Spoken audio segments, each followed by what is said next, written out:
제가 설교하기 전에 앞서서 퀴즈 하나만 내고 하겠습니다. 좀 넌센스니까요. 너무 생각 깊이 안 하시면 좋을 것 같습니다. 네, PPT 한번 보여주시겠습니까? 네, 엄마가 변호사고 아빠가 검사면 네모다. 이 답이 과연 뭘까요? 예, 되게 모호한 명제죠. 엄마가 변호사고 아빠가 검사면 네모다. 보통 이렇게 막 얘기하면 뭔가 법률 집안이다, 뭐 고학력자다, 막 되게 어려울 것 같은데요. 답은 생각외로 허무합니다. 답을 보여주시겠습니까? 엄마가 변호사고 아빠가 검사면 맞벌이다. 예, 틀린 말은 아니죠. 한 가지 더 보여드리겠습니다. 이거는 조금 넌센스는 아니고요. 진지하게 받아들이면 좋을 것 같은데요. 예수님을 못 박은 사람은 네모다. 유다? 네. 센스가 좋으십니다. 뭘까요? 네. 보통 이제 이렇게 되면은 다양하죠. 뭐 빌라도가 박았다.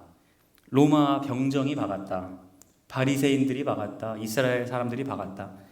여러 가지 답을 생각할 수 있지만 우리가 신앙생활하고 계속 믿음 생활을 해온 사람이라면 이러한 고백이 나올 겁니다. 보여주시죠? 예수님 못 박은 사람은 나다. 우리 이러한 고백을 하는 저와 여러분 되기를 소망합니다. 예전에 제 아내가 학부 때 신학을 했었습니다. 지금은 다른 전공을 또 하고 있는데, 그래서 파트타임으로 아동부 담당 교육 전도사를 하면서 설교 한 편을 할 때였습니다. 예수님께서 누구 죄 때문에 돌아가셨죠? 이렇게 물어보면 아이들이 뭐 우리요, 저요, 뭐 이렇게 얘기하거나 뭐 로마 병사요 이렇게 얘기할 줄 알았는데 아무도 얘기를 하지 않는 거예요. 그러니까 앞에 앉아있는 아이 옆에 선생님이 설교하시는 전도사님 민망할까 봐 귀에다 대고 이렇게 얘기했대요. 네 죄, 네 죄. 근데 그 아이가 당당하게 네 죄! 이랬다는 거예요. 누구 죄 때문에 돌아가셨죠? 그랬는데 여기서 아이가 네 죄. 이런 상황이 된 거예요. 그러면 이 녀석이 어디 감히 설교를 하는데 이렇게 꾸중할 수 있는데, 그때 제 아내가 너무 이렇게 순수하고 영적으로 하나님께서 막 말씀을 주셨나 봐요. 아, 맞아, 내 죄지.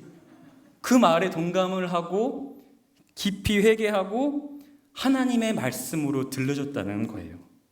아, 그래, 내가 누구를 가르치기 전에 내가 죄인이었구나. 아, 내가 죄인이야. 맞아. 이러한 얘기를 저한테 들려준 적이 있습니다. PPT의 문제처럼 빌라도가 못을 받고 로마 병정이 못을 받고 바리새인들이 못을 받고 우리가 못을 박았다. 모두 다 정답이 될 수 있지만요. 우리가 더 깊이 깨달아야 하는 사실 하나는 그 빈칸에 나의 죄 때문에 예수님을 십자가에 못 박았다는 사실을 우리는 기억해야 합니다. 그런데 우리가 예수님께서 십자가에 못 박히신 것이 나라는 초점에 잘 맞춰져 있습니까? 우리는 때때로 그리고 자주 그런 사실을 잊고 삽니다. 예수님이 못 박은 사람이 나라는 사실을 잊고 나와는 전혀 상관이 없이 로마 병정이 박은 것처럼 빌라도가 예수님을 죽인 것처럼 그렇게 우리가 살아갈 때가 너무나도 많다는 사실입니다. 또 빈칸에 나라는 것이 들어가는 것을 알지만 실제로 전혀 그렇게 살지 못하고 머리로만 아는 경우도 있습니다. 그것은 어떻게 알 수 있습니까? 예배를 드리는 우리의 태도에서 알 수 있습니다. 하나님의 말씀은 살아있고 활력이 있어 저희의 날선 어떤 검보다도 예리하여 혼과 영과 및 관절과 골수를 찔러 쪼개기까지 하며 또 마음의 생각과 뜻을 판단한다는데, 정말 매 순간의 예배의 자리에서 찬양의 자리에서 하나님이 나에게 하시는 말씀으로 선포되는 말씀으로 받아들이느냐, 이런 문제입니다. 복음을 정말 순수하게 받아들이고 하나님 말씀 앞에서 정직하게 그 말씀을 받고 있습니까? 매 순간 예배가 감격스럽게 드려집니까? 하나님이 말씀하시는 레마의 말씀으로 받고 있느냐, 이런 질문입니다. 그런 점에서 다윗은 참 순수하고 대단한 인물이었던 것 같아요. 주님께서 예언자 나단을 다윗에게 보내셨죠. 다윗이 죄를 범하고 난 뒤에. 근데 나단이 대뜸 다윗한테 이런 얘기를 합니다. 제가 퀴즈를 낸 것처럼 아리송한 문제를 냅니다. 어떤 성읍에 두 사람이 살았습니다. 한 사람은 부유하였고 한 사람은 가난하였습니다. 부자에게는 양과 소가 아주 많았습니다. 그러나 그 가난한 사람에게는 사다가 키우는 어린 암양 한 마리밖에는 아무것도 없었습니다. 그는 이 어린 양을 자기 집에서 길렀습니다. 그래서 그 어린 양은 그 아이들과 함께 자랐습니다. 어린 양은 주인이 먹는 음식을 함께 먹고 주인의 잔에 있는 것을 함께 마시고 주인의 품에 안겨서 함께 잤습니다. 이렇게 그 양은 주인의 딸과 같았습니다. 그런데 그 부자에게 나그네 한 사람이 찾아왔습니다. 그 부자는 자기를 찾아온 손님을 대접하는데 자기의 양떼나 소떼 중에서 한 마리도 잡기가 아까웠습니다. 그래서 그는 가난한 사람의 암양을 뺏어서 한 마리밖에 없는 암양을 뺏어서 자기를 찾아온 그 사람에게 대접하였습니다. 나단이 다윗한테 퀴즈를 내는 것이죠.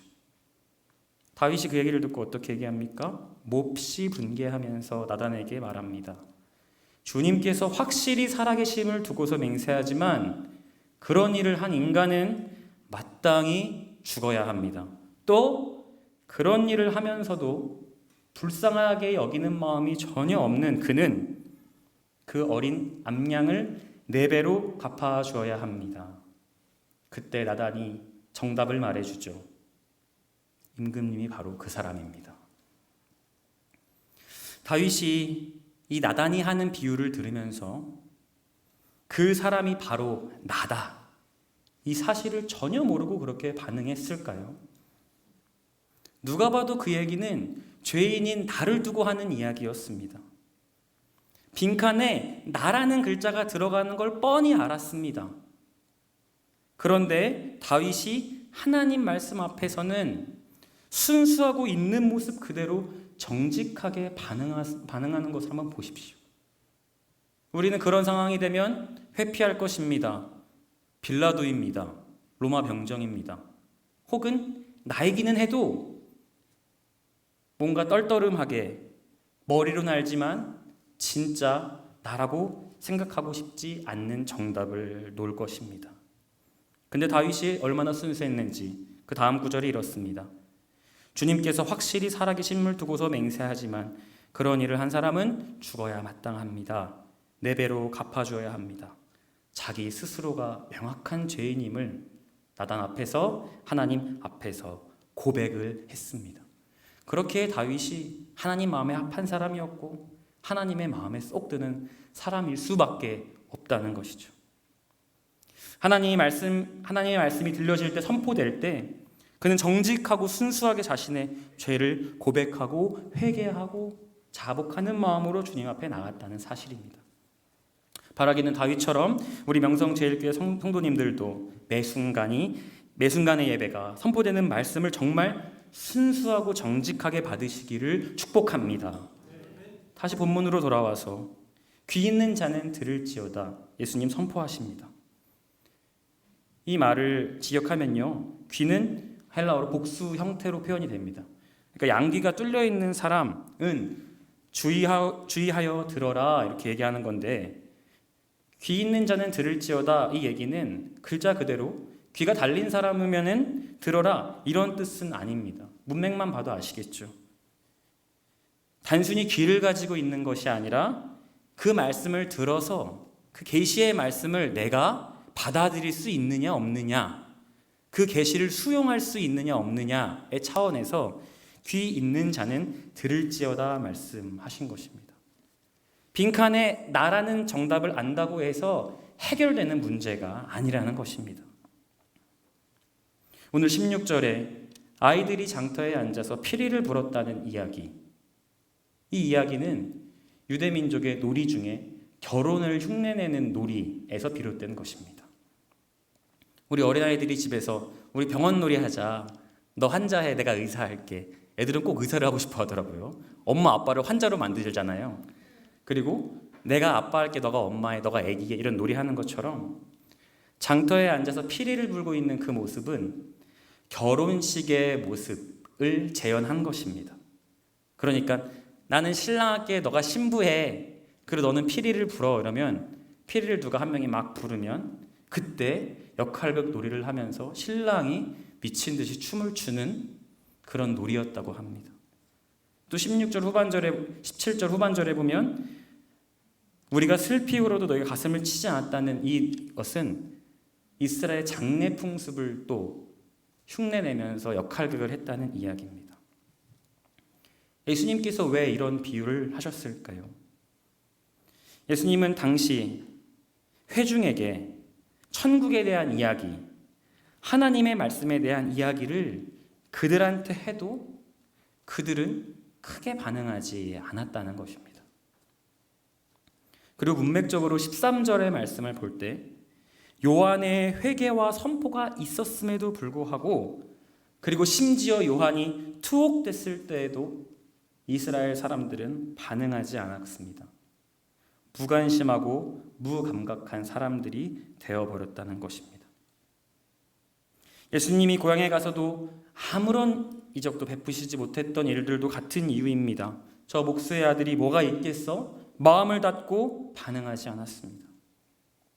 그런데 우리의 예배 태도가 자주 그런 허다한 무리와도 같다는 이야기입니다.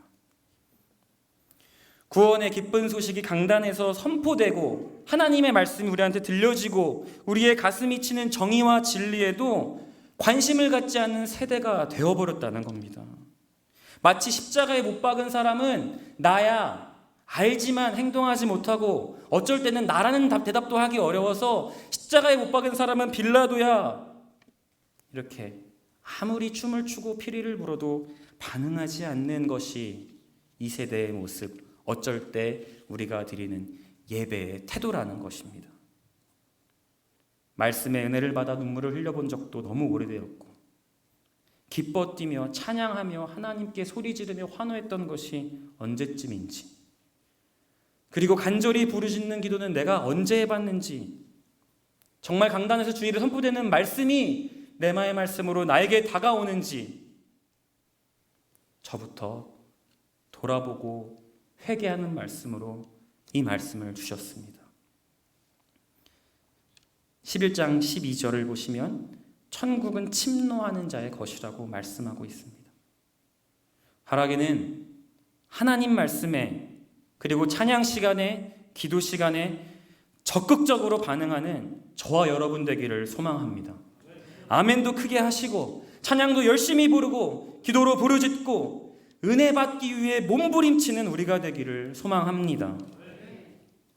신명기 말씀의 27장을 보면 그리심산 에발산에서 하나님은 축복과 저주의 말씀을 하셨습니다. 그때 백성들은 끝에다가 반드시 아멘을 하도록 말씀하셨습니다. 근데 놀라운 사실은 27장에 보면 이렇게 해서 내 말을 듣지 않는 이스라엘 백성은 저주를 받을지다, 이렇게 저주의 말씀이 선포되는데도 백성은 아멘 했습니다. 우리는 보통 축복의 말씀은 당연히 아멘의 말이 나오지만 이렇게 살지 않으면 너가 저주를 받을 거야 라는 말씀에 쉽사리 아멘하기 힘듭니다. 그런데 오늘 본문을 보면서 주시는 말씀은 어떤 말씀이든지 선포되는 말씀이 하나님 말씀으로 받으시고 크게 아멘으로 화답하는 저와 여러분 되시기를 간절히 축복합니다. 제가 한 가지 제 간증을 이야기하고 말씀을 마치려고 합니다.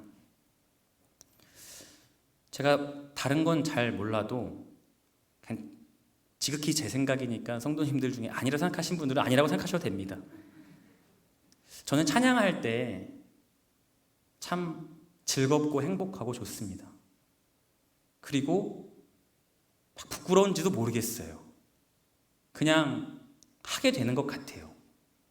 그것이 하나님께서 저에게 주신 큰 은사인 것 같습니다. 부르짖고 찬양하고 소리질러 높이고 환호하는 것이 저는 너무나 좋습니다. 제 생각입니다. 너무 좋은데요. 한 번은 이런 적이 있었습니다. 대형 집회 한 1,500명이 드리는 예배 장소에 갔는데 그날 어떤 유명 강사가 와서 우리 함께 찬양합시다 이렇게 찬양하냐고 했는데 되게 평소부터 제가 너무 즐겼던 찬양이고 너무 감동이 되는 찬양이라 막 몸둘 바를 모르겠는 거예요. 그래서 막 손톱을 막 만지작거리면서 일어나서 찬양하고 싶다. 일어날까? 막 이런 생각을 좀 했습니다. 근데 옆에 보니까 저보다 이제 한 10살 정도 어린 이제 그 당시에 고등학생 친구가 저랑 똑같이 손톱을 만지고 있는 거예요. 바로 느낌을 알았죠. 우리 같이 일어나서 찬양하고 싶지 않아? 근데 그 친구가 저 사실 지금 막 일어나서 찬양하고 싶어요. 근데 용기가 안 나요. 이런 얘기를 하는 거예요. 나도 용기가 안 나는데 나 혼자보단 둘이 낫지 않겠니?